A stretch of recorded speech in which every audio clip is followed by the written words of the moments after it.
Capítulo 3 de Colosenses, versos 5 al 11. Haced morir pues lo terrenal en vosotros: fornicación, impureza, pasiones desordenadas, malos deseos y avaricia, que es idolatría, cosas por las cuales la ira de Dios viene sobre los hijos de desobediencia, en las cuales vosotros también anduvisteis en otro tiempo, cuando vivíais en ellas. Pero ahora dejad también vosotros todas estas cosas: ira, enojo, malicia, blasfemia, palabras deshonestas de vuestra boca. No mintáis los unos a los otros, habiéndoos despojado del viejo hombre con sus hechos, y revestidos del nuevo, el cual conforme a la imagen del que lo creó, se va renovando hasta el conocimiento pleno, donde no hay griego ni judío, circuncisión ni incircuncisión, bárbaro ni escita, siervo ni libre, sino que Cristo es el todo y en todos. La semana pasada estuvimos mirando el inicio de este capítulo número 3 de Colosenses. Entonces estábamos mirando que estas palabras del apóstol Pablo son para la iglesia. Este pasaje, hermanos, Colosenses y los primeros 4 versículos en realidad son de los pasajes más bonitos, más hermosos de la Escritura, en donde nos transporta, ¿verdad? Como dice aquí literalmente la palabra de Dios, a los lugares celestiales, donde está Cristo sentado a la diestra de Dios. ¿Por qué le pide el apóstol Pablo este tipo de búsqueda a los cristianos? Porque nosotros como cristianos, cuando el Señor tiene misericordia de nosotros y alcanza nuestras vidas, pues hablábamos de algo que la palabra de Dios menciona, ¿verdad? Que es la conversión de nuestras almas, la salvación, el nuevo nacimiento que ocurre en nosotros. Entonces desde ese momento nosotros nos sentimos atraídos. De una manera podemos decir casi automáticamente nuestras vidas se sienten atraídas hacia las cosas de Dios y hacia Dios mismo. Así como los metales se sienten atraídos, ¿verdad? Ponemos un metal, ponemos un imán aquí, inmediatamente, automáticamente ese metal se siente atraído hacia esa dirección. Y así somos nosotros como cristianos, que tenemos esa nueva naturaleza, esos nuevos afectos que hay en nuestras vidas y que tienden hacia buscar las cosas de Dios. Por eso el apóstol Pablo hace esta exhortación, ¿verdad?, para nosotros como iglesia. Pero también el apóstol Pablo no ignora, ¿verdad?, la condición de nosotros como seres humanos, como cristianos, y lo que miramos a partir del versículo 5 y que vamos ahorita a entrar en eso. Pero desde el momento que nosotros comenzamos a leer y sobre todo al comenzar desde este versículo 5, ¿verdad? Nuestros pensamientos o nuestras emociones o nuestra percepción pues es completamente diferente, ¿verdad? Que cuando escuchamos el capítulo 3, versículo 1. De hecho, pareciera ser que no sería un buen punto, ¿verdad?, para comenzar una enseñanza por las palabras que se utilizan ahí. Sin embargo, recordemos que el apóstol Pablo está hablando a la iglesia, está hablando a cristianos, a hijos de Dios. Y repito, la exhortación primera que hace el apóstol Pablo es a buscar las cosas de Dios, las cosas celestiales, pero a partir de aquí del versículo 5 habla de otras cosas, de una realidad de nosotros como creyentes. En Efesios capítulo 1, versículo 3, el apóstol Pablo escribe y dice: bendito sea el Dios y Padre de nuestro Señor Jesucristo, que nos bendijo con toda bendición espiritual en los cielos, en los lugares celestiales, en Cristo, ¿verdad?, donde está Cristo. Entonces pareciera que nosotros como cristianos nos describe aquí la palabra de Dios de alguna manera como si nosotros estuviéramos en otra esfera, ¿verdad?, en otra postura o en otra posición. Sin embargo, Pablo se asegura de poner nuestros pies también en la tierra. Y no ignora a Él como quiere que nosotros tampoco ignoremos, ¿verdad? Como no quería que la iglesia en su tiempo ignorara, y como no quiere que nosotros ignoremos y que tengamos bien puestos los pies sobre la tierra, y reconocer que aunque somos atraídos de una manera casi automática a las cosas de Dios, y que hay una tendencia en nosotros cada vez a buscar más de Dios, ¿verdad? Y a buscar una santificación en nuestras vidas, también es cierto que tenemos luchas, que hay una realidad en nuestras vidas, que hay una naturaleza pecaminosa en nosotros, que de alguna manera podemos decir nosotros que estamos todavía relacionados con aquella naturaleza pecaminosa, carnal, de la cual el Señor nos ha librado. Y esto está escrito aquí en la palabra de Dios. Sin embargo, que nosotros al leerla, pues simplemente nosotros reconocemos en nuestra experiencia personal que verdaderamente así es, ¿verdad? Por más que tratemos nosotros de ocultar esa realidad, o muchas personas, ¿verdad?, de hablar únicamente de su búsqueda de Dios, de su progreso en el Evangelio, pero de alguna manera ignorar estas verdades, ¿no?, que no están ocultas en la palabra de Dios, pero a veces nosotros parece que deliberadamente las quisiéramos nosotros ignorar. Pero es una realidad para nosotros, como cristianos, como hijos de Dios, que estas cosas aún están aquí. Hay algo aquí en esta lectura también en cuanto a la enseñanza de la semana pasada y la que estamos mirando ahora, porque en el versículo 1 el apóstol Pablo escribió diciendo: si pues habéis resucitado con Cristo. Esto implica, ¿verdad?, que si hemos resucitado, pues es que antes hubo una muerte, ¿verdad?, que morimos nosotros al pecado, entonces resucitamos. En el versículo 3 de hecho dice: porque habéis muerto y vuestra vida está escondida con Cristo en Dios.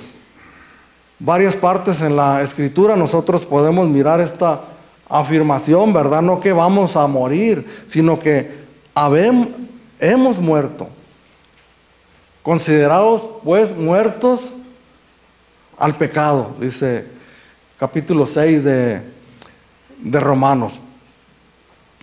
En el capítulo 6, en el versículo 1, también dice: que pues diremos, perseveraremos en el pecado para que la gracia abunde. De ninguna manera, pues si habéis muerto al pecado, ¿cómo pues viviremos aún en él? Entonces nos declara, nos habla la palabra de una realidad para nosotros, ¿verdad? Estamos muertos para el mundo, para el pecado, para la maldad, y vivos para Dios en Cristo Jesús. El versículo 3 dice que nuestra vida está escondida en Dios, porque habéis muerto. Sin embargo, cuando empezamos a leer el versículo 5, dice: haced morir pues lo terrenal en vosotros. Entonces ahí es donde nosotros pensaríamos en alguna contradicción, ¿verdad?, en estos dos términos que utiliza casi sin mucha distancia de diferencia el apóstol Pablo. Sin embargo, no es que haya una contradicción, sino que cuando la palabra de Dios nos menciona a nosotros como muertos para el mundo, es precisamente que nuestro estado actual como cristianos, el estado de gracia en el que nosotros nos encontramos, es un estado en el que el Señor nos ha justificado completamente. Amén. Que ha perdonado todos nuestros pecados, que nos ha salvado de nuestro pecado, de nuestra propia maldad. Y esto lo hemos mirado no solamente en el estudio de esta carta, sino en otras ocasiones, que nosotros tenemos una identificación con Cristo. Y la palabra de Dios dice, ¿verdad?, no decimos nosotros, la palabra de Dios dice que cuando Cristo murió, nosotros que hemos puesto nuestra confianza y nuestra fe en Él, nosotros también morimos juntamente con Él. Entonces podemos decir con toda certeza que esa es nuestra realidad espiritual, que esa es nuestra condición. Sin embargo, también nuestra realidad es que esa verdad nosotros la tenemos que hacer real todos los días de nuestra vida. Por eso el Señor Jesucristo, y cada vez que nosotros nos adentramos más en la palabra de Dios, comprendemos más algunas frases del Señor Jesús, ¿verdad? Como esta que repetimos mucho cuando el Señor llama a aquellos que iban en pos de Él, ¿verdad? Le dice, si alguno quiere venir en pos de mí, niéguese a sí mismo, tome su cruz cada día y sígame. El tomar la cruz sabemos que era ir camino directo a la muerte. Pero el Señor Jesucristo dice, hagan eso cada día. Entonces es una verdad para nosotros de nuestra condición, nuestro estado delante de Dios. Es un estado de muerte para el mundo, pero vivos para el Señor. Romanos capítulo 6, versículo 11 dice esta frase, consideraos muertos al pecado. Y esta frase, haced morir, no es lo mismo que esta otra frase, consideraos muertos al pecado, pero vivos para Dios en Cristo Jesús, Señor nuestro. ¿Por qué no es la misma esta frase? Porque consideraos muertos nos habla de un pensamiento, ¿verdad? De una reflexión que hay dentro de nosotros al estudiar la palabra de Dios, lo que la Escritura dice, ¿verdad? De nuestra condición. El apóstol Pablo le dice a la iglesia que está en Roma, en capítulo 6, versículo 11, le dice a los creyentes, consideraos muertos al pecado. Esa es tu condición. A través de la Escritura y de la enseñanza, nosotros llegamos a una reflexión, ¿verdad? Importante para nosotros de cuál es nuestro estado delante de Dios y delante del mundo, vivos para Dios, pero muertos para el mundo. Esa es una reflexión, ese es un pensamiento, esa es una meditación, esa es una conclusión a la que cada uno de nosotros como cristianos debemos de llegar. Pero es diferente la frase que miramos aquí en el versículo 5 cuando dice, haced morir. Porque nos está llamando a la acción, ¿verdad? A algo que nosotros debemos nosotros de hacer. Haced morir.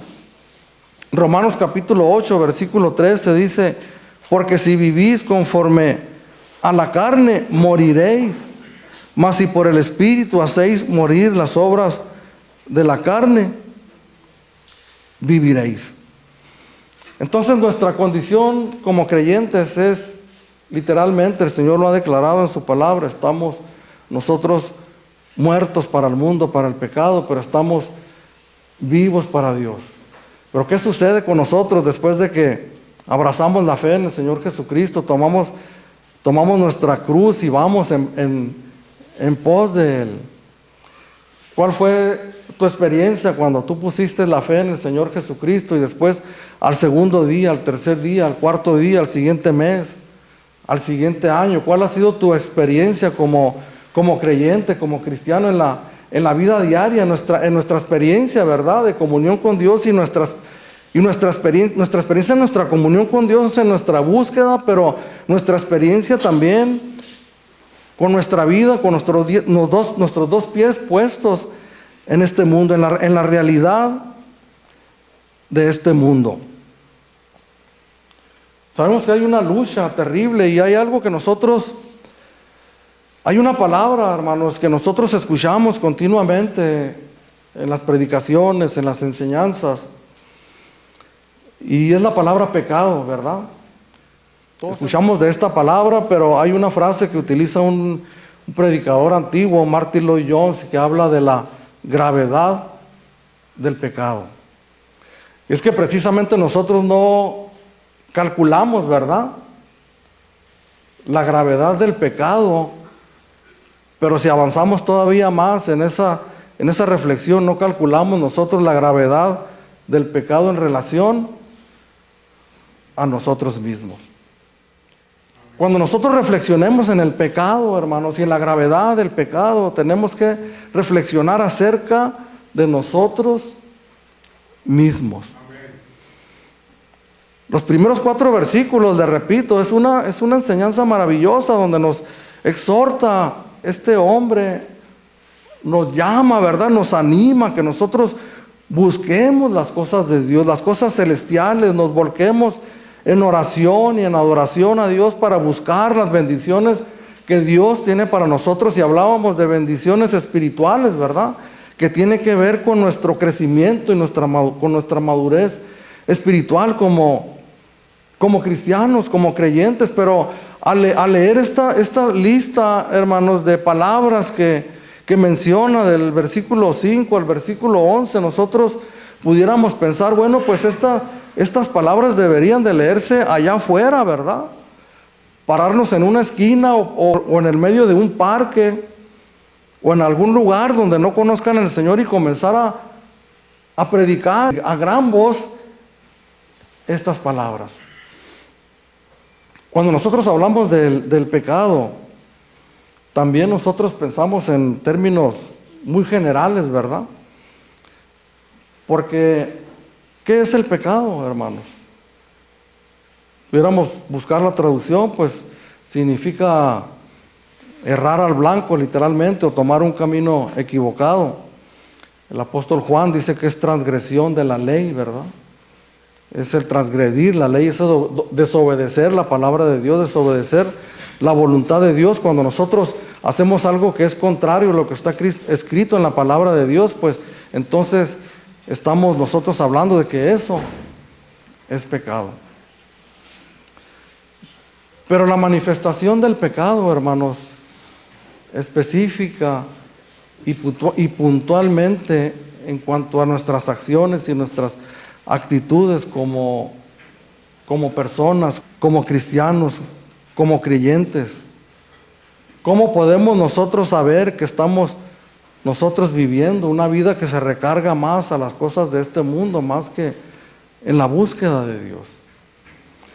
Precisamente la intención de Dios, el Espíritu Santo, al inspirar a este hombre, a Pablo, a mencionar estas palabras, es para que nosotros reflexionemos en ello, en Dios. Hay una búsqueda que nosotros debemos de hacer, debemos de buscar a Dios, sí, debemos de congregarnos, debemos de orar, debemos de hacer todo lo que nosotros necesitamos para poder edificarnos espiritualmente, pero también nos habla de una batalla, de una lucha tremenda, ardua que nosotros tenemos en este mundo. Nos habla, hermanos, de un trabajo intenso que nosotros como cristianos debemos de hacer. ¿Y cuál es este trabajo, esta obra que nosotros tenemos que hacer? Pues la primera frase que dice aquí en el versículo 5 dice: haced morir pues lo terrenal en vosotros. Fíjese, esta palabra, esta frase, literalmente traducido del griego, se puede leer así: matad vuestros miembros que están sobre la tierra. Matad vuestros miembros que están sobre la tierra. Y hablando de los miembros, habla de nuestro cuerpo humano, ¿verdad? Y la traducción que miramos aquí dice: haced morir pues lo terrenal en vosotros. ¿Y esto qué significa para nosotros? Hablando acerca de la cuestión del pecado. Bueno, pues esto significa que el pecado está íntimamente ligado con cada uno de nosotros. Esto significa, hermanos, que el pecado no es algo que está fuera de nosotros. Ni siquiera, hermanos, es algo que está únicamente dentro de nosotros, pero en una parte en específica, ¿verdad? Nuestro corazón, por ejemplo, aunque cuando hablamos del corazón, pues hablamos de todo nuestro ser. Cuando hablamos de que el pecado está íntimamente ligado con nosotros, podemos decir que está intrínsecamente ligado con nosotros. Es que nosotros estamos tan tremendamente afectados por el pecado en nuestro ser, que si nosotros lo queremos combatir, que si nosotros lo queremos herir, si nosotros queremos mortificar ese pecado, irremediablemente nos vamos a encontrar luchando con nosotros mismos. Si nosotros queremos herir el pecado, nos vamos a herir a nosotros mismos. Si nosotros queremos matar el pecado, nos vamos a matar a nosotros mismos. Por nuestras venas, hermanos, por nuestros pensamientos, por todo nuestro ser, fluye, corre esta cuestión de la naturaleza pecaminosa que hay en nosotros. Esto podemos mirarlo en varias partes de las Escrituras, que ahorita vamos a mirar algunas, pero yo le repito, hermano, y apelo, no únicamente, ¿verdad? Porque no podemos apelar únicamente a la experiencia personal. Nosotros no nos guiamos o no nos regimos por lo que sentimos o por lo que experimentamos, ¿verdad? Sino con la palabra de Dios. Amén. Pero si nosotros meditamos en nuestra propia condición y hablando como cristianos, como creyentes, y miramos nosotros atentamente y honestamente cada una de estas manifestaciones, cada uno de estas obras de la carne, vamos a tener que llegar a la conclusión que nosotros tenemos una lucha tremenda en contra de estas cuestiones. Si no de todas y cada una de ellas, yo le aseguro que varias partes de esta lista tenemos nosotros que estamos aquí en esta mañana reunidos, serios problemas con ellas. Se habla mucho de la lucha espiritual, ¿verdad? De la guerra, de la batalla espiritual que nosotros tenemos como cristianos. En Efesios capítulo 6, el verso 10 en adelante, el apóstol Pablo menciona esa lucha que nosotros tenemos espiritual y menciona ciertamente espíritus malignos que acechan, ¿verdad? Nos acechan a nosotros y tratan de poner tropiezo a nuestras vidas, pero el mayor campo de batalla para nosotros y la lucha más férrea y más encarnizada y más fuerte que nosotros tenemos está dentro de nosotros mismos. Es con nosotros mismos. En Mateo capítulo 5, versículo 27 al 30. Este sermón del monte del Señor Jesús, cuando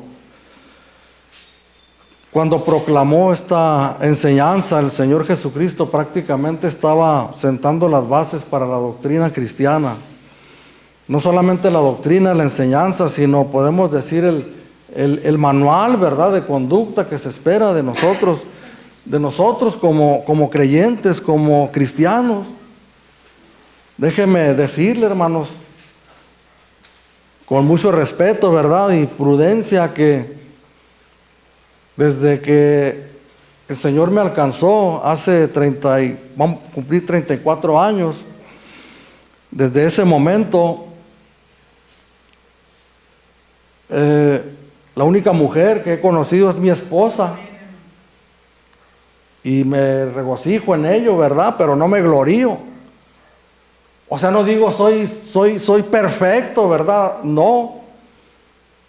Porque ¿cuál es la medida? ¿Cuál es el estándar? Esa es otra cuestión, hermanos. Al mirar la importancia de nosotros comprender la naturaleza del pecado y sus efectos en nosotros, su influencia para con nosotros, tenemos que mirar también el estándar y la medida que el Señor Jesucristo nos pone en su palabra.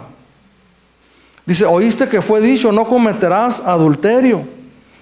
Pero yo os digo, o sea, qué bueno, ¿verdad? No lo cometes físicamente, perfecto.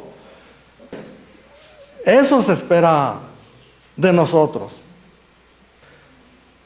Pero yo os digo que cualquiera que mira a una mujer, todos nosotros podemos mirar a una mujer, pero dice, para codiciarla ya adulteró con ella en su corazón. Por tanto, si tu ojo derecho te es ocasión de caer, sácalo y échalo de ti, pues mejor te es que se pierda uno de tus miembros y no que todo tu cuerpo sea echado al infierno. Si tu mano derecha te es ocasión de caer, córtala y échala de ti, pues mejor te es que se pierda uno de tus miembros, y no que todo tu cuerpo sea echado al infierno. Obviamente, y lo que mencionaba Enrique, ¿verdad? Al leer el Salmo 42, 46, creo que era, Salmo 46, ¿verdad? Acerca de las hipérboles. Obviamente el Señor Jesucristo está hablando aquí de manera hiperbólica, ¿verdad? Una exageración. No nos está pidiendo en realidad que si nuestra mano derecha nos causa problemas, pues entonces vamos a cortarla para que el asunto se solucione. Pero lo que el Señor Jesús nos está hablando es precisamente de esta cuestión, de la gravedad del pecado, que corre por todo nuestro ser, que corre por nuestros miembros, que a lo que hace la mención, ¿verdad? El apóstol Pablo en Colosenses en el capítulo 5, y nos habla de la disposición que debiera de haber en nosotros de cortar tajantemente con el pecado. Las soluciones drásticas que nosotros debemos de hacer en contra de esa lucha encarnizada en contra del pecado. Por eso la importancia, hermanos, de que nosotros alcancemos a comprender qué relación tiene el pecado con cada uno de nosotros. Cuando no conocemos a Cristo y la palabra de Dios dice que estamos muertos en nuestros delitos y en nuestros pecados, yo al recordar mi experiencia como una persona sin Cristo, a pesar de que vivía dando rienda suelta al cauce, ¿verdad? De que la naturaleza pecaminosa, a pesar de eso, cuando yo hacía una evaluación de mí mismo, ¿verdad? Porque de repente, aunque no conozcamos al Señor, de repente como la conciencia como que nos llega, ¿verdad? Y comenzamos a meditar acerca de la vida que nosotros estamos llevando ocasionalmente. Dios permite que nosotros seamos confrontados con nuestra realidad, pero como no tenemos una visión muy clara todavía, Dios no nos ha quitado la venda de los ojos. Yo recuerdo que llegaba a la conclusión final, ¿verdad? Decía, pues no soy tan malo que digamos. No soy tan mala persona que digamos. Pero ahora que el Señor ha quitado la venda de nuestros ojos y que ha puesto un espejo delante de nosotros, que es la palabra de Dios, cuando nosotros somos confrontados con ella, la conclusión que nosotros debiéramos llegar es a la conclusión que llegó este hombre y todos los siervos del Señor que han profundizado en su comunión con Él y la comunión con la palabra de Dios. Miserable de mí, ¿quién me librará de este cuerpo de muerte? Cuando conocemos al Señor, hermanos, y caemos en alguna falta en nuestras vidas, es sano que nosotros sintamos ese dolor que nos punza el redarguir del Espíritu Santo a través de su palabra. Cuando el apóstol Pablo se refiere a Jesucristo, que en su carta a Timoteo, hablando de Jesús, dice el Señor Jesús, hablando del Señor Jesucristo que vino a salvar a los pecadores, y luego menciona de los cuales yo soy el primero. ¿Cómo nos consideramos nosotros, hermanos?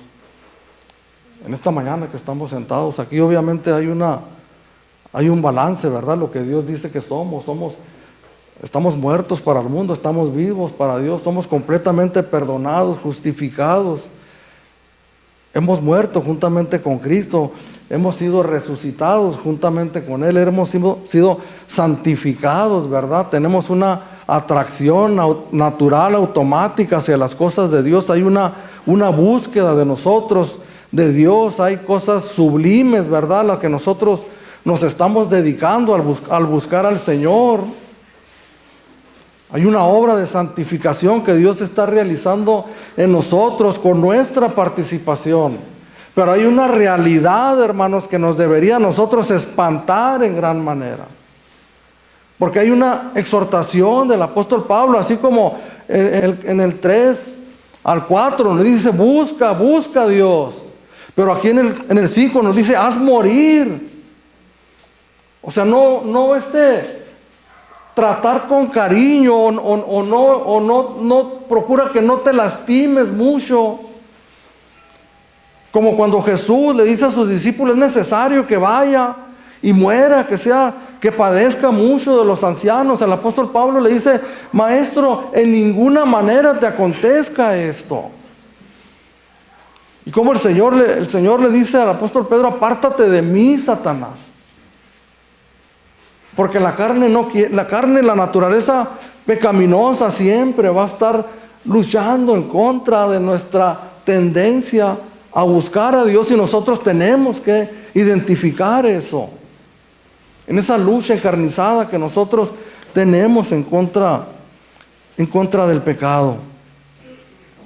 Haced morir nos habla a nosotros de una acción, de algo que nosotros tenemos que hacer activa y consciente y voluntariamente todos los días de nuestra vida. Comprender esta palabra que el Señor Jesús dijo, toma tu cruz cada día. Pues cada día tenemos que hacer morir lo terrenal en nosotros. Cada día de nuestra vida que nosotros nos levantamos por la mañana, tenemos que escudriñar nuestras vidas, llegar delante del Señor y tomar esa cruz, esa disposición a ese día, volver a morir a nuestra carne. Fíjese las palabras que menciona, y no quiero entrar detalladamente en estas palabras, hermanos, porque para nosotros son obvio lo que nos dice la palabra de Dios. Fornicación, impureza, pasiones desordenadas, malos deseos y avaricia, que es idolatría. Obviamente está mencionando palabras fuertes, ¿verdad? Palabras que describen pecados escandalosos, vergonzosos, ¿verdad? Pecado, hermanos, es una cosa, y pecados en plural es otra cosa. El pecado habla de nuestra naturaleza, ¿verdad? El problema que nosotros tenemos con el pecado, y que se manifiesta a través de la vida, primeramente de aquellos que no conocen al Señor, de una manera natural, ¿verdad? Que fluye de manera natural los pecados. Y estos pecados de índole sexual, de inmoralidades sexuales, están, hermanos, al por mayor en este mundo donde nosotros estamos viviendo. No hay lugar a donde nosotros vayamos, a lo que nosotros miremos, lo que nosotros escuchemos, que no haya una alusión a esas cuestiones de inmoralidades sexuales. Pero recordemos, hermanos, que lo que el apóstol Pablo está haciendo aquí es que está hablando a la iglesia. Y está hablando de cuestiones que de ninguna manera deberían de suceder dentro de la iglesia de Jesucristo. Amén. Sin embargo, y lamentablemente, sucede.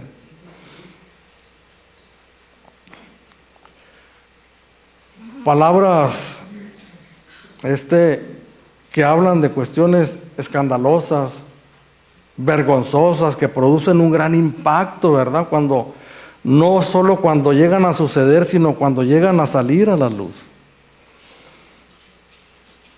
Cuestiones realistas, hermanos, de las que a veces quisiéramos no hablar, ¿verdad? Porque obviamente, les repito, no deberían de suceder.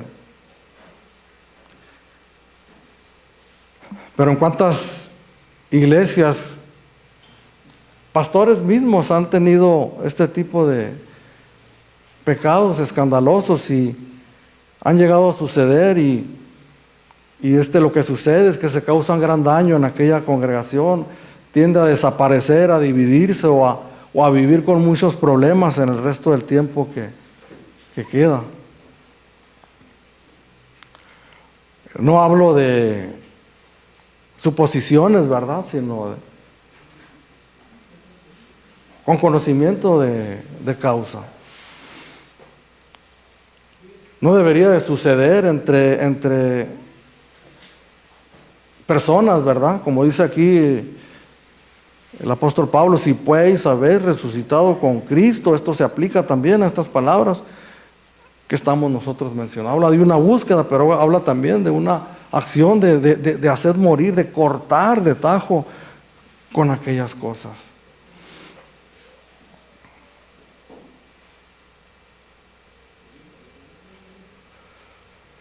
Perdóneme, hermano, la referencia, pero iglesias grandes, ¿verdad? Donde hay mucha gente y jóvenes y adultos, y de repente una muchacha anda de novio con un joven de la iglesia y después terminan y después es otro y después es otro y otro más. Perdóname la referencia, hermanos, cruda, pero no es raro que el hecho de que jóvenes salgan embarazadas dentro de una iglesia cristiana, no es raro que nosotros lo miremos. Son palabras tal vez fuertes, hermanos, crudas, pero son realistas. Y el apóstol Pablo las menciona para que nosotros estemos dispuestos a no permitir que eso suceda en nuestras vidas. Haced pues morir lo terrenal en vosotros: fornicación, impureza, pasiones desordenadas, malos deseos y avaricia, que es idolatría. Esta palabra aparentemente no tiene nada que ver, ¿verdad? La última, avaricia, que es idolatría. ¿Qué es la avaricia? Sin embargo, esta palabra avaricia está en otras listas que hay en el Nuevo Testamento. Cuando hay listas de palabras que describen inmoralidades sexuales, también se añade esta palabra. Por ejemplo, aquí en Efesios capítulo 5, versículo 5 dice: porque sabéis esto, que ningún fornicario o inmundo o avaro que es idólatra tiene herencia en el reino de Dios. Dice que ningún fornicario o inmundo o avaro que es idólatra tiene herencia en el reino de Dios. Y lo compara con la idolatría, ¿verdad? Porque ¿qué es la avaricia? Es el deseo de acumular cosas, de tener cada vez más. La idolatría consiste en que somos egoístas, en que pensamos únicamente o casi siempre en nosotros mismos, y nos idolatramos a nosotros mismos, ¿verdad? Porque pensamos en nosotros, queremos nosotros acumular, no queremos nosotros soltar, sino queremos acumular, ¿verdad? Nos convertimos nosotros en ese tipo de pecado que es la avaricia. Es importante mencionarlo, hermanos, porque aquí dice la palabra: haced morir pues lo terrenal. Si el apóstol Pablo nos deja únicamente así, nosotros no vamos a batallar o vamos a inventar o vamos a hacer nuestras propias listas, ¿verdad?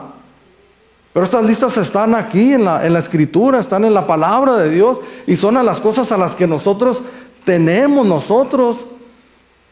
que morir. Versículo 6 dice: cosas por las cuales la ira de Dios viene sobre los hijos de desobediencia. Y esto no suena una palabra muy dura, ¿verdad? Como que hay muy poco amor de Dios, ¿verdad? Mencionar la ira de Dios.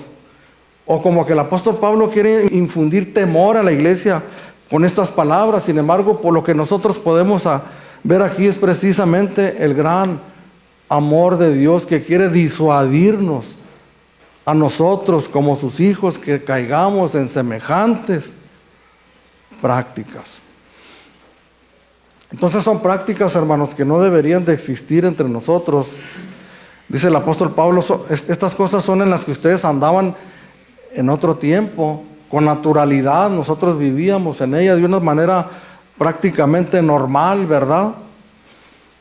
ahora estas prácticas, gracias a Dios, aunque sucede, no es verdad algo que sobreabunde, ¿no?, en lo que vivamos nosotros, dándole rienda suelta a eso, porque son cosas, son palabras, son prácticas, hermanos, que todavía nos causan a nosotros el temor de poder llegar a caer en ellas. Como les repito, destruyen, cuando esas cosas suceden, destruyen rápidamente la vida de una persona, de una familia, de una congregación en ese momento. Sin embargo, fíjese lo que dice el apóstol Pablo aquí en el versículo 8. Dice, pero ahora dejad también todos vosotros estas cosas, pero ahora dejad también vosotros todas estas cosas. Y aquí hay una lista, hermanos, un poquito menos escandalosa, ¿verdad? Dice, pero ahora también vosotros, dejad también vosotros todas estas cosas: ira, enojo, malicia, blasfemia, palabras deshonestas de vuestra boca. Sin embargo, el apóstol Pablo está hablando de una manifestación también del pecado en nuestras vidas, y de las cuales nos llama también a que nosotros hagamos morir también esas cosas. Cosas que no deberían de existir en la vida de un creyente, que no deberían de predominar en una congregación cristiana.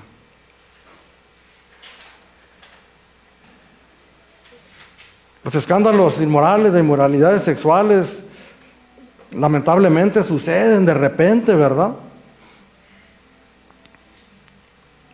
Pero estas cosas suceden, podemos decirlo, cotidianamente en nuestra vida personal, ¿verdad?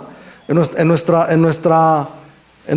andar como seres humanos en el mundo. Estas cuestiones las hemos llegado a mirar nosotros tan comunes y a veces tan inofensivas, ¿verdad?, que nos acostumbramos a ellas y las toleramos. Y con el paso del tiempo nos acostumbramos a ellas de tal manera que llegamos a pensar, ¿verdad?, que es una manera natural de ser de nosotros.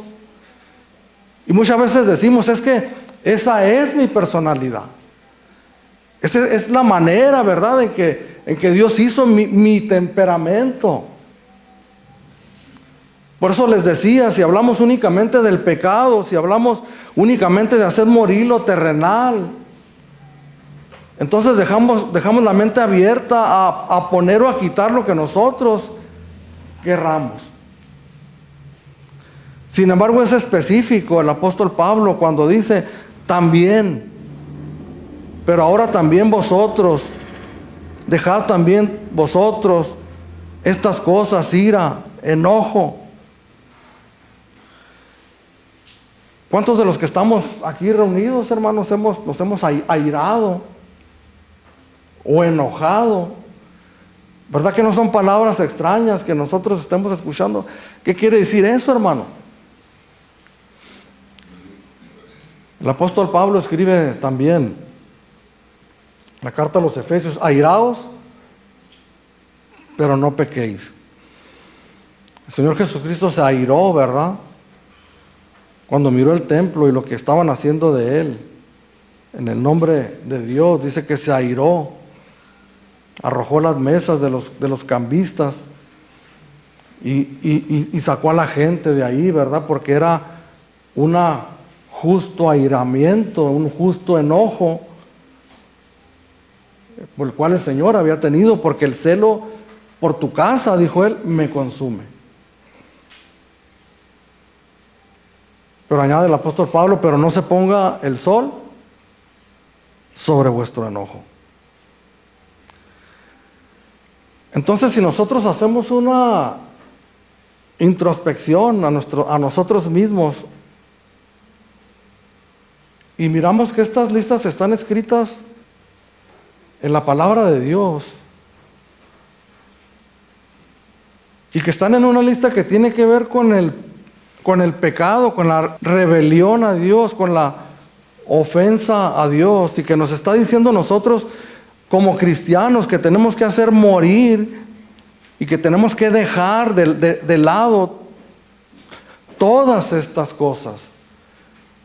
Entonces nosotros tenemos que mirar, hermanos, con reverencia, ¿verdad? Con temor, con preocupación, estas cuestiones que causan un grave daño, no solamente a mi vida personal, causan un grave daño en mi entorno donde yo estoy con mi familia y causan un grave daño en la congregación donde yo me reúno. Un escándalo de inmoralidad en un momento puede acabar con todo cuando se descubre. Pero esos brotitos de iras, de enojos, no acaban de un golpe con una persona, con una familia o con una congregación.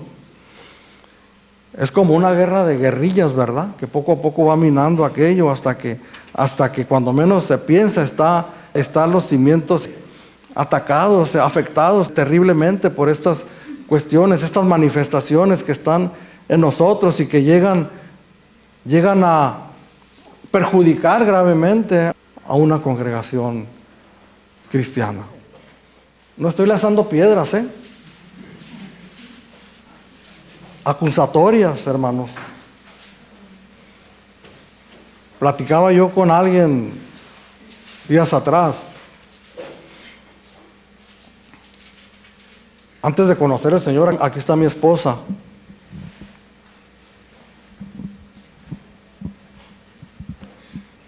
Las puertas, ¿verdad?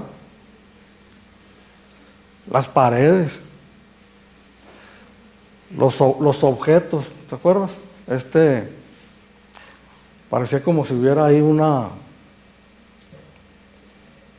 algo sobrenatural que volaban los objetos. Los arranques de ira, hermanos, de enojo incontrolables con los que tenía. Después que, por la gracia y la misericordia de Dios, el Señor me llevó a aquel lugar. No me da vergüenza, hermanos, decir que estuve en un centro de rehabilitación, porque ahí fue donde el Señor me levantó. Estuve 3 meses ahí, recuerdo, fíjese lo que le voy a decir. Recuerdo que como a los 2 meses y medio más, ya estaba a punto casi de salir. Soñé en esa etapa que yo me sentía en las nubes, como que caminaba yo levitando, hermano. Me sentía tan bien, el Señor estaba haciendo una obra tremenda. Estaba en un lugar donde todos los días se trataba de buscar a Dios, de escuchar la palabra, de orar junto con otros. Había problemitas, pero eran muy superficiales, ¿verdad? Entonces yo tuve un sueño en esa ocasión, y el sueño que yo tuve es que yo estaba golpeando con mucha ira una pared. Entonces yo me desperté sobresaltado, y luego el primer pensamiento que tuve, y gracias a Dios que eso ya quedó atrás.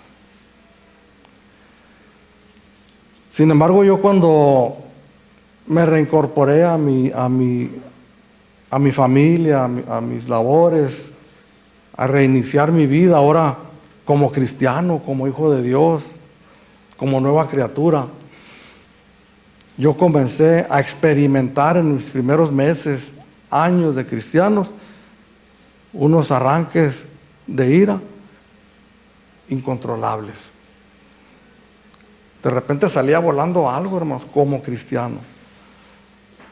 De repente golpeaba una puerta, una pared, ya como cristiano. En una ocasión iba en una camioneta, hermanos, me abro como libro abierto.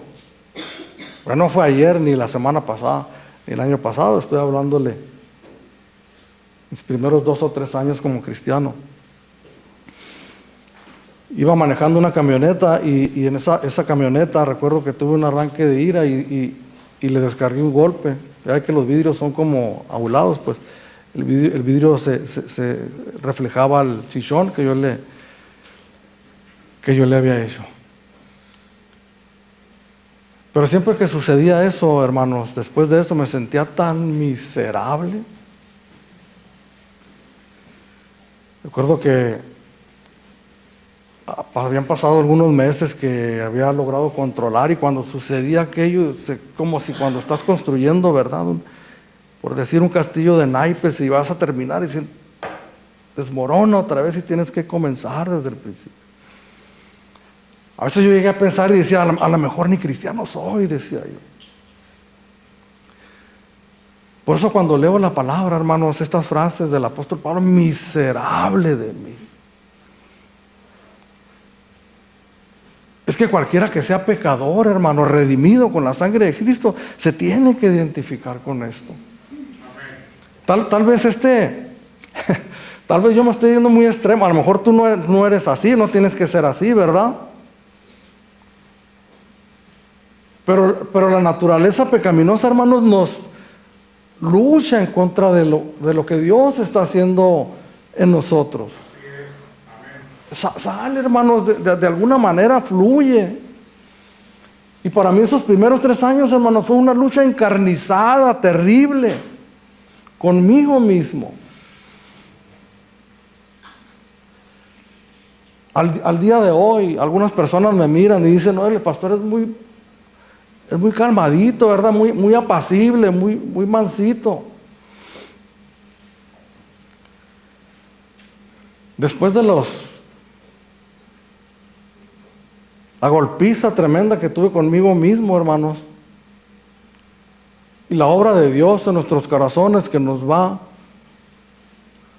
avanzando poco a poco, pero que es necesario que nosotros nos demos cuenta de nuestra condición delante de Dios.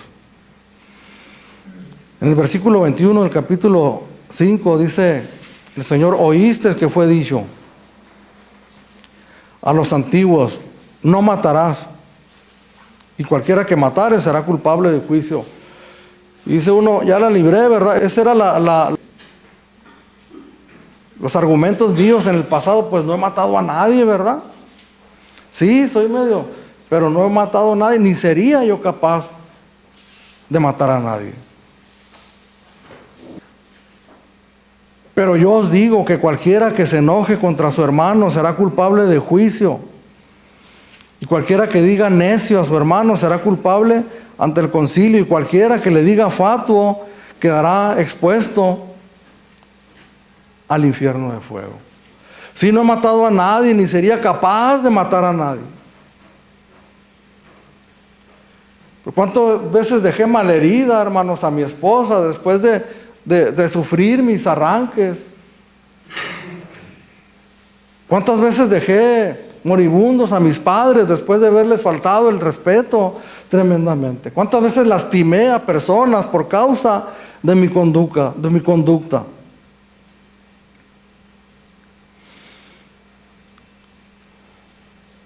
Somos culpables, hermanos, somos pecadores. Estamos de pie por la gracia, por la misericordia de Dios. Tenemos esa naturaleza que nosotros podemos decir verdaderamente que estamos delante de Dios, que nos ha perdonado todos nuestros pecados, que nos ha santificado, que nos ha purificado.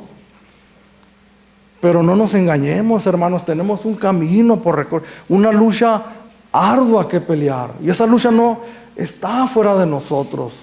No está con mis vecinos, no está con ninguna otra persona. A veces hay problemas, tenemos que afrontarlos, ¿verdad? Con la sabiduría que nosotros pedirle al Señor, pero nuestros peores enemigos somos nosotros mismos. Quienes más daño podemos ocasionar somos a nosotros mismos, somos nosotros mismos.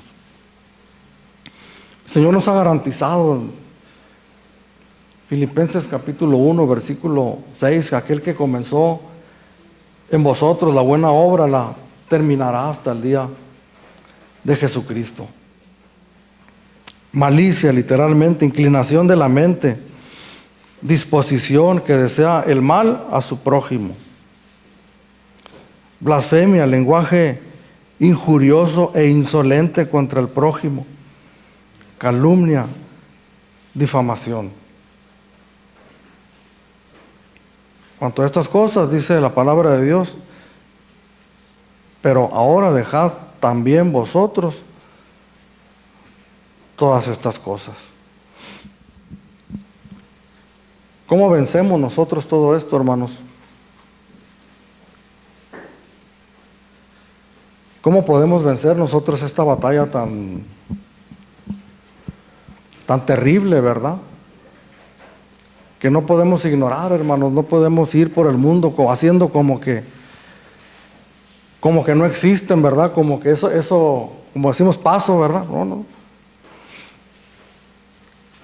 No, de esa agua no he de beber ni tiene que ver conmigo. Dice el versículo 10, el versículo 9, no mintáis los unos a los otros, habiéndoos despojado del viejo hombre con sus hechos. Esa es nuestra realidad. No vivamos así porque en la conversión nos hemos nosotros despojado del viejo hombre con sus hechos, pero dice el 10, y revestidos del nuevo, el cual conforme a la imagen del que lo creó, se va renovando hasta el conocimiento pleno. Tenemos nosotros que unos vestidos, hermanos, que ponernos, ¿verdad? ¿Cuántos tenemos ropa que no hemos estrenado, que está esperando ahí para que nosotros la vistamos, pero no nos la ponemos?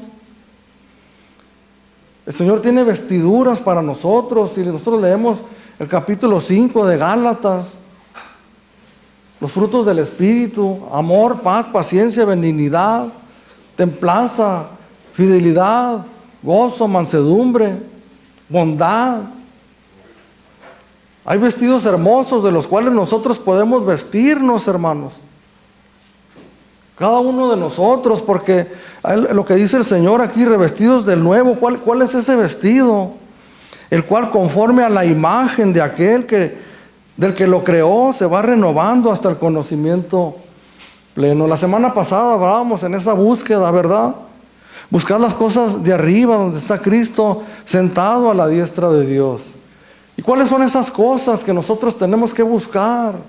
Si no es precisamente esas bendiciones espirituales que Dios tiene para nosotros. Amén. Que nos adorne, hermanos, que nos vista de esos frutos hermosos del Espíritu en nuestra vida. El propósito principal por el que nosotros fuimos creados y fuimos salvados y fuimos rescatados es para que nosotros seamos para la alabanza de su gloria. Amén.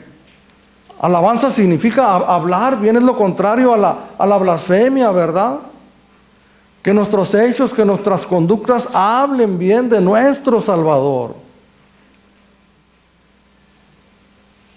Y revestido de nuevo, el cual conforme a la imagen del que lo creó se va renovando hasta el conocimiento pleno. Es una obra progresiva del Espíritu Santo. En lo personal, hermanos, es una obra que ha ido caminando muy, muy lentamente. Pero creo firmemente que ha ido caminando en mi vida y ha sido una lucha encarnizada y terrible, hermanos. Que como en toda lucha, ¿verdad? De repente existe el deseo de decir, me rindo, ¿verdad? Yo hasta aquí llego, esto no es para mí. Sin embargo, precisamente la palabra de Dios no es acusatoria, hermanos. Aunque pudiera sonar así, ¿verdad? No es acusatoria. Es exhorto, es ánimo, es advertencia. Haz esto y esto no lo hagas. Es instrucción, es la palabra de Dios, hermanos, que es útil para redarguir, para instruir, para enseñar, para instruir en justicia.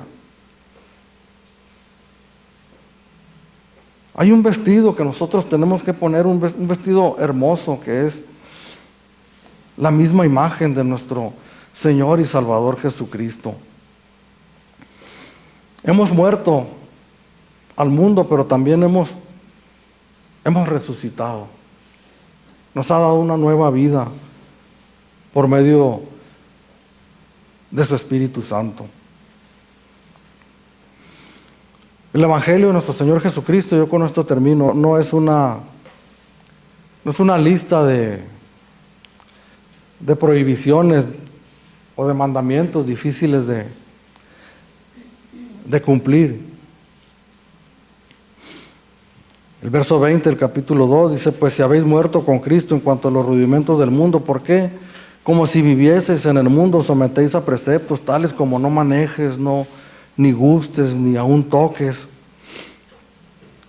Versículo 23 dice: tales cosas tienen a la verdad cierta reputación de sabiduría, en culto voluntario, en humildad y en duro trato del cuerpo, pero no tienen ningún valor contra los apetitos de la carne.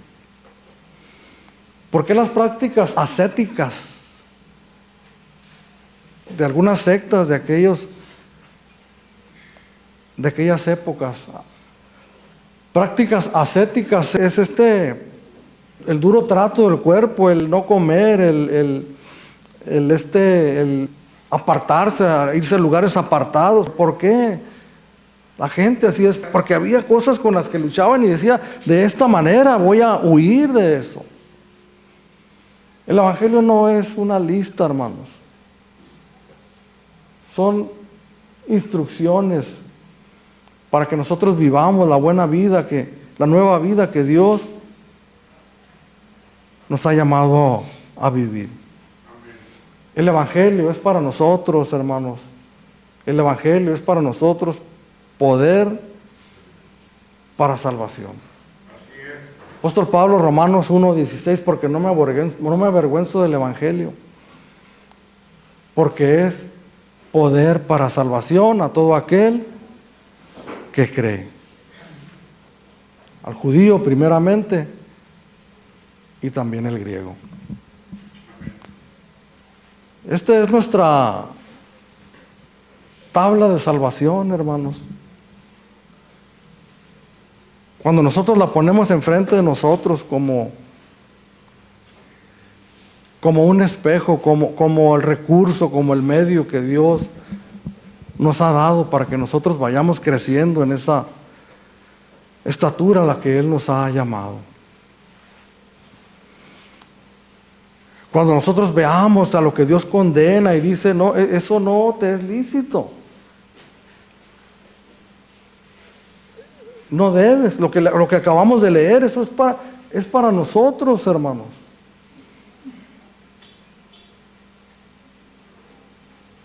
Es un llamado, hermanos, a la iglesia a mirar la vida cristiana con suma seriedad. Los daños, las consecuencias de estas cosas son terribles. Estoy seguro, hermanos, que más de alguno de los que está aquí ha conocido de cerca algunas consecuencias de estos pecados escandalosos, ¿verdad? De los que se mencionan primero. Y sabemos el daño irreversible muchas veces que esto ocasiona. Pero eso es lo que no miramos, es lo otro, ¿verdad? Pudiéramos decir como los contratos cuando están las letras chiquitas, pero aquí no está con letras chiquitas. Está delante de nosotros y cada carta que nosotros miremos, hermanos. Por eso es importantísimo que nosotros hagamos de esto nuestro pan diario. Hay muchos recursos excelentes que edifican nuestras vidas, libros, tantas cosas en las que podemos echar mano, predicadores en el internet que edifican nuestras vidas tremendamente, pero nada sustituye nuestra comunión directa con Dios a través de su palabra y de su Santo Espíritu. A nosotros, hermanos, como iglesia, Visión de Gracia, Mexicali.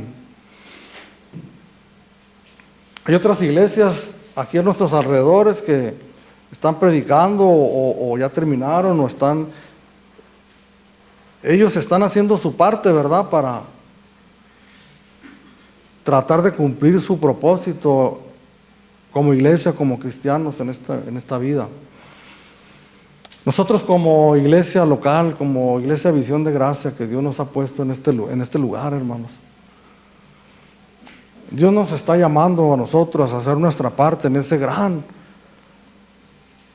propósito de que nosotros seamos para la alabanza de su gloria. Que glorifiquemos a Dios con nuestras vidas. Esto se lo dice un cristiano como usted, hermano, lleno de defectos y de tantas cosas, hermanos, que quisiera arrancar de un jalón, como se saca una espina y no volver a tener nada más que ver con ella. El pecado es parte intrínseca de nosotros. Vamos envejeciendo y la obra de Dios se va llevando a cabo en nuestras vidas. Dice la palabra de Dios que mientras el hombre exterior se va desgastando, el interior se va renovando. La esperanza que siempre mencionamos aquí es que un día vamos a dejar de luchar en contra de eso. Es por eso la esperanza bienaventurada, ¿verdad? No es simplemente el hecho de quiero estar en el cielo, mar de oro, calles de cristal, o al revés, calles de oro y mar de cristal. Oh, qué bonito.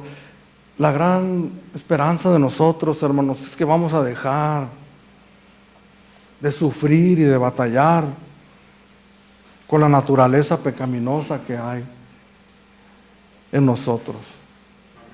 Es un deseo ardiente, hermanos, de cada cristiano, de ya no batallar con eso. Y sabemos que un día que estemos allá vamos a ser completamente libres de todo ello. Mientras estamos aquí hay una ardua y encarnizada lucha que tenemos, no unos con otros, sino con nosotros mismos. El enemigo, podemos decir, está en casa. Si lo queremos herir, nos vamos a herir a nosotros mismos. Si lo queremos matar, nos vamos a matar a nosotros mismos.